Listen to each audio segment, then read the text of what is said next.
플랜더스의 개는 이미 우리나라에서는 굉장히 유명한 한 소년과 개의 우정을 다룬 이야기이지요. 책의 제목이자 작중의 주된 배경이기도 한 플랜더스는 벨기에 지방에 실제로 있는 푸른 초원지대를 일컫는데요. 플랑드르라고도 많이 불린다고 합니다.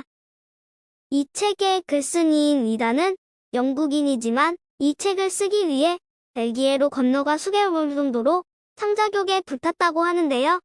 그녀는 또한 강아지를 좋아하여 파트라슈가 탄생하는 계기가 되기도 했습니다.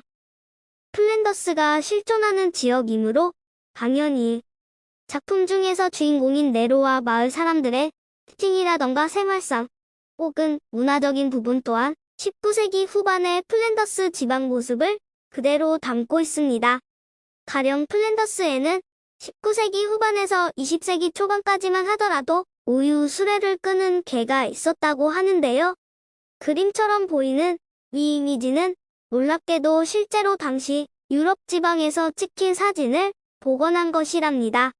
차량 운송이 희귀하던 시절 플랜더스 지역만의 커다란 개는 박동 수레를 끄는 소중한 일손이었지요.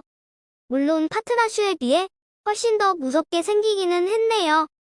네로와 파트라슈는 이러한 시대적 배경 속에서 할아버지인 예안 다스와 함께 굉장히 가난한 삶을 살고 있던 아이였습니다.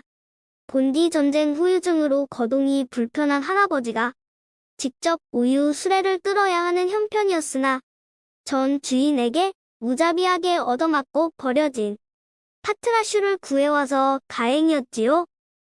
플랜더스 지방은 땅이 비옥하여 웬만한 집들은 농사를 통해 안정적인 생계를 꾸릴 수 있었으나 네론의 집은 너무 가난하여 땅조차 얻지 못해 우유 배달로 생계를 이어나가야 했던 것이지요.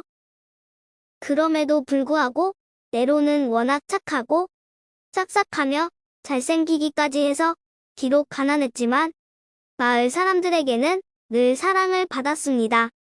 파트라슈도 마찬가지였지요.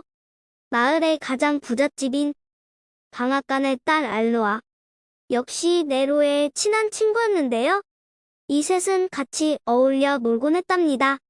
특히나 네로는 그림 그리는 것을 무척이나 좋아하여 알로아의 초상화를 그려주곤 했는데 알로아는 이것을 무척 좋아하여 부모님께도 보여드렸지요.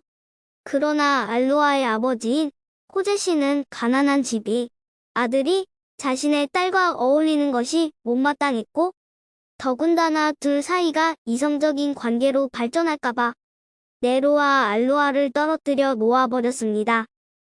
더군다나 톱니바퀴에서 튄 스파크로 풍차에 불이 나 호제 씨의 방앗간이 홀랑 타버리자 평소 방앗간을 자주 드나들었던 네로가 호제 씨에게 앙심을 품어 저지른 짓이라고 몰아가기까지 했는데요. 이는 고작 10대 초반밖에 되지 않은 네로에게는 너무나 가혹한 처사였습니다.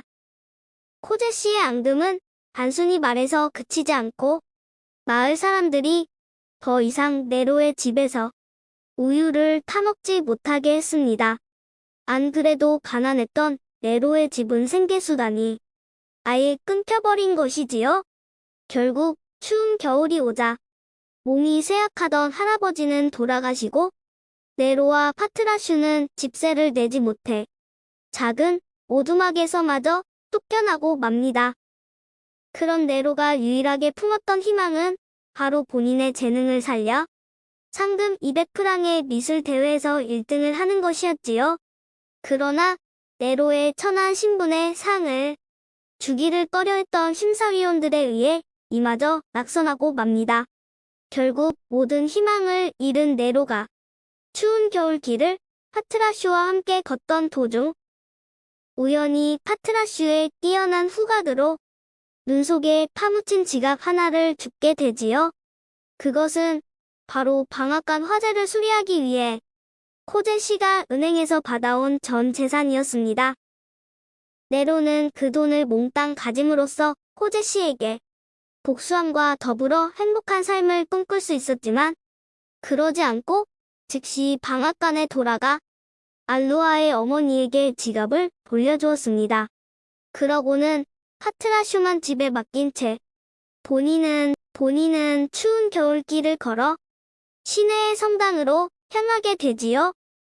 그 뒤를 성당에는 바로 네로가 평생 동안 보고 싶어 하던 루벤스의 그림이 걸려 있었거든요.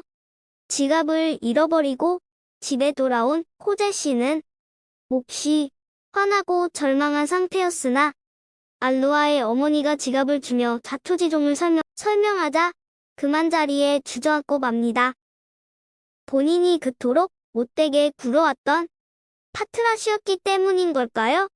가슴 깊이 반성한 코제 씨는 네로와 파트라슈를 지극히 돌보아주려고 하나 이미 네로는 물론 파트라슈까지 기회를 보아 양자로 받아들이고 성인이 되면 전 재산의 절반을 주고 딸과 결혼시킬 것이라 결심함. 추운 겨울밤 어둠 속으로 사라진 후였습니다. 결국 둘은 성당에서 재회하고 기력이 다해 죽기 직전 구주이신 성당을 뚫고 들어온 달빛은 루벤스의 그림을 환하게 비춰줍니다. 크리스마스 날 저녁 추위 속에서 서로 끌어안은 채로 죽음을 맞게 되지요. 크리스마스가 된 이튿날 아침 파트라슈를 끌어안고 있는 네로의 시체가 발견되었다. 아로아는 네로와 파트라슈의 죽음에 슬퍼했고 코제트는 눈물을 흘리며 반성했고 마을 사람들도 크게 후회하면서 교회의 특별한 허가를 받아 제단 아르게와 함께 네로를 장사 지냈습니다. 또 다음 날 콩쿠르에서 네로의 재능을 인정한 저명한 화가가 그를 데려다 제자로 삼아서 키우려고 했으나 이미 사실 플랜더스의 개는 우리나라에서는 이미 너무나 유명한 동화라서 줄거리를 속속들이 알고 계신 분들도 많을 것 같습니다. 서양에서 쓰인 소설임에도 불구하고 동양의 감성에 더 걸맞은 작품 중 하나라고 하는데요. 그래서인지 이 책은 작가의 나라인 영국이나 혹은 주 무대가 되었던 벨기에에서는 우리나라만큼의 인기는 없다고 합니다.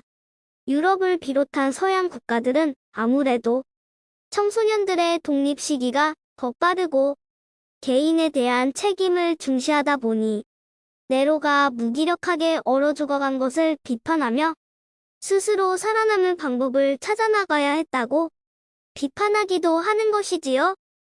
또한 벨기에에서는 우리 플랜더스 사람들은 이렇게 못되지 않았다라며 자신들을 마치 악역처럼 몰아가는 데 대한 반감을 가지고 있다고도 합니다.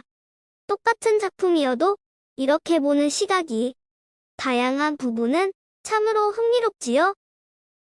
우리 주변에는 우리가 미처 보지 못하는 곳에서 어려움을 겪고 있는 사람들이 적지 않습니다. 고전 소설이 시간이 지나서도 사랑받는 이유는 이처럼 우리가 잊고 살아가서는 안 될 인간적인 가치들을 늘 일깨워 준다는 데 있는 것 같습니다. 네로와 파트라슈의 착한 마음과 우정은 비단 소설 속의 이야기도 옛날의 이야기만도 아닙니다. 오늘날을 살아가는 우리들도 네로의 꿈에 대한 열정과 착한 마음가짐은 얼마든지 배울 수 있지요.